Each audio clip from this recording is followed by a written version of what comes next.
আসসালামু আলাইকুম। আমাদের চ্যানেলে আপনাদের সবাইকে স্বাগতম। আমাদের চ্যানেলে আমরা জমিজমা ও বিবাহ সংক্রান্ত বিভিন্ন আইনি সমস্যা ও এর সমাধান নিয়ে আলোচনা করে থাকি। তো চলুন শুরু করা যাক আজকের আলোচনা। আজকের বিষয়টা সত্যি অত্যন্ত গুরুত্বপূর্ণ, কারণ অনেকের পুত্র সন্তান নেই, শুধু কন্যা সন্তান আছে। এই কন্যা সন্তানদেরকে তাদের জীবদ্দশায় তাদের যে স্থাবর অস্থাবর সম্পত্তি আছে, এই সম্পত্তি তারা দান করে দিয়ে যেতে চান। তাহলে এই যে দান, এই দান হচ্ছে একটি বাংলা শব্দ এবং আরবিতে সেটাকে বলে হেবা। তো এই হেবা দলিল যেটি, সেই হেবা দলিল করার কিন্তু কিছু নিয়ম রয়েছে। এই হেবা দলিল করতে হলে আমাদের কিছু কিছু শর্ত পালন করতে হয়। তো যাদের কন্যা সন্তান আছে কিন্তু পুত্র সন্তান নেই, তারা যদি তাদের সম্পত্তি তাদের জীবদ্দশায় দিতে চান তাহলে দিতে পারেন। তবে তার আগে একটি কথা হচ্ছে, আপনার জীবদ্দশায় আপনার নামে যে সকল সম্পত্তি আছে, এই সম্পত্তি শুধু আপনার কন্যা সন্তান না, আপনি সবাইকে বঞ্চিত করে আপনি গ্রামের পাড়া প্রতিবেশী বা সরকারি ট্রাস্টেও কিন্তু আপনি দান করতে পারেন, বা সেখানে সাবকবলা মূলে আপনি দিয়ে যেতে পারেন। আপনার সম্পত্তি আপনি হস্তান্তর করবেন, এদের কোনো বিধিনিষেধ নেই, বা আপনাকে কেউ প্রতিবন্ধকতা সৃষ্টি করবে না, কারণ সম্পত্তির মালিক হচ্ছেন আপনি। এবং আপনি যে সম্পত্তির দান বা যা কিছুই করেন না কেন, সেই সম্পত্তির প্রকৃত মালিক আপনার হতে হবে এবং সেই সম্পত্তির উপরে আপনার অধিকার থাকতে হবে। বেচা বিক্রি হস্তান্তর করার অধিকারও কিন্তু আপনার থাকতে হবে।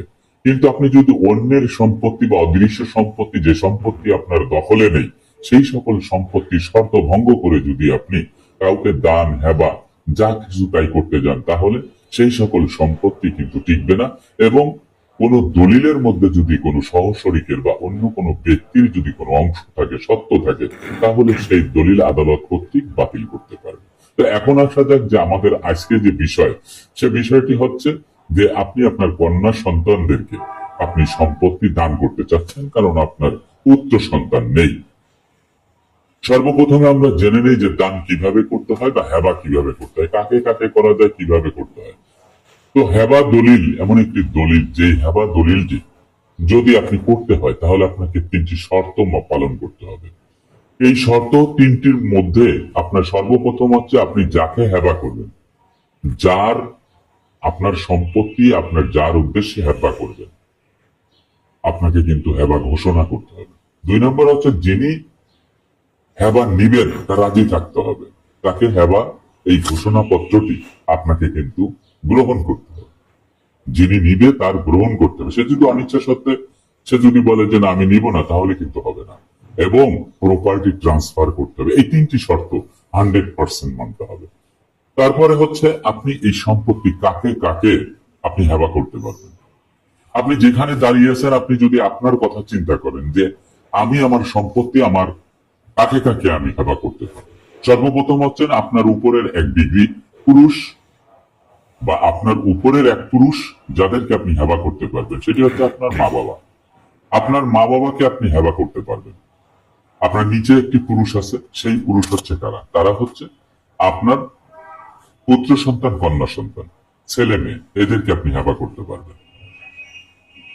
এবং উপরের যে পুরুষ, তার উপরে আর এক পুরুষকে আপনি হেবা করতে পারবেন, সেটি হচ্ছে আপনার বাবার বাবা, আপনার মায়ের বাবা মা, অর্থাৎ দাদা দাদি নানা নানি, তাদেরকে আপনি হেবা করতে পারবেন বা দান করতে পারবেন। এবং আপনার নিচের যে পুরুষ, তাদের নিচের পুরুষ হচ্ছে আপনার পুত্র সন্তানের সন্তান যারা থাকবে, নাতি নাতনি, মেয়ে সন্তানের যারা থাকবে, নাতি নাতনি, তাদেরকেও কিন্তু আপনি হেবা করতে পারবেন। তারপরে স্ত্রী স্বামীকে হেবা করতে পারবে, স্বামী স্ত্রীকে হেবা করতে পারবে। তারপরে মা বাবা, তারপরে হচ্ছে ভাই বোন ইত্যাদি, এই 15 শ্রেণীর রক্তের সম্পর্কের ব্যক্তি যারা, তাদেরকে আপনি হেবা করতে পারবেন। তবে অগ্রাধিকার ভিত্তিতে আপনার হেবা, আমি প্রথম যে 3 পুরুষের কথা বললাম, তাদেরকে আপনি করতে পারবেন।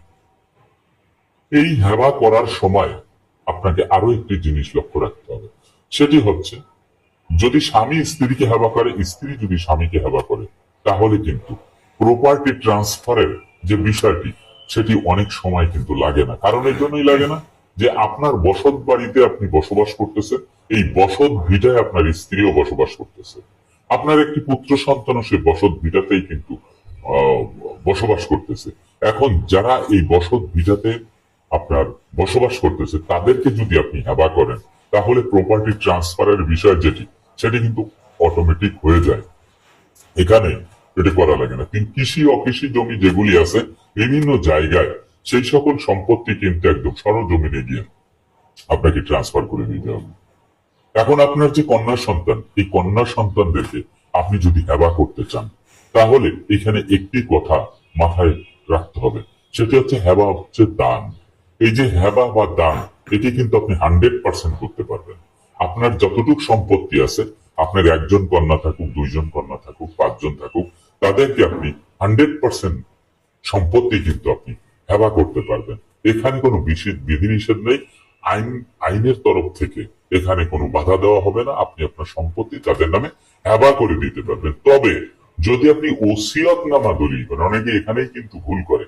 কারণ যখন এলাকার মুরব্বী যারা সব সময় তঞ্চকতা করে, প্রতারণা করে, উদ্দেশ্য প্রণোদিত ভাবে সবসময় কথা বলে, এই সমস্ত ব্যক্তিদের কাছে যখন পরামর্শ নিতে যাবেন, তারা কিন্তু তখন ওই হেবা দান এইটাকে অ্যাভয়েড করে আপনাকে সরাসরি বলবে আপনি ওসিয়তনামা দলিল করে দেন। কারণ এই ওসিয়তনামা দলিল এবং এই হেবার মধ্যে আমরা সব সময় কিন্তু একটু ডিফারেন্ট বা পার্থক্য আছে, এবং এখানে কিন্তু প্রতারণার শিকার হতে হয়। কারণ ওসিয়তনামা দলিল যখন আপনি করবেন, তখন একজন মুসলিম হিসাবে মুসলিম আইন বা প্রচলিত আইনে আপনি সম্পূর্ণ সম্পত্তি কিন্তু ওসিয়তনামা দলিল করতে পারবেন না। 3/1 সম্পত্তি আপনাকে কিন্তু ওসিয়ত করতে হবে, বাকিটা কিন্তু আপনার নামে থেকে যাবে। পরবর্তীতে ওয়ারিশরা যখন মামলা মকদ্দমা করবে, তখন কিন্তু এই ওসিয়ত নামার একটা অংশ কিন্তু আদালত কর্তৃক জাজমেন্টের মাধ্যমে এটা কিন্তু আলাদা করে অন্য ওয়ারিশদেরকে দিয়ে দেবে। সেই জন্য এই জিনিসটির কথা উল্লেখ করলাম। এই দলিলটি কখনোই আপনারা করবেন না। আপনারা যদি শুধুমাত্র কন্যা সন্তানকে যদি সম্পত্তি দান করতে চান, তাহলে হেবা দলিল করবেন। এই হেবা দলিলের মাধ্যমে আপনার সকল সম্পত্তি আপনার এই কন্যা সন্তানদেরকে আপনি কিন্তু দিয়ে যেতে পারবেন। আশা করি বিষয়টি আপনারা বুঝতে পেরেছেন। আমাদের ভিডিওটি আপনার ভালো লাগলে লাইক, কমেন্ট ও শেয়ার করতে ভুলবেন না। আর এই ধরনের ভিডিও পেতে আমাদের চ্যানেলটি সাবস্ক্রাইব করে আমাদের সাথে থাকুন। ধন্যবাদ সবাইকে। আল্লাহ হাফেজ।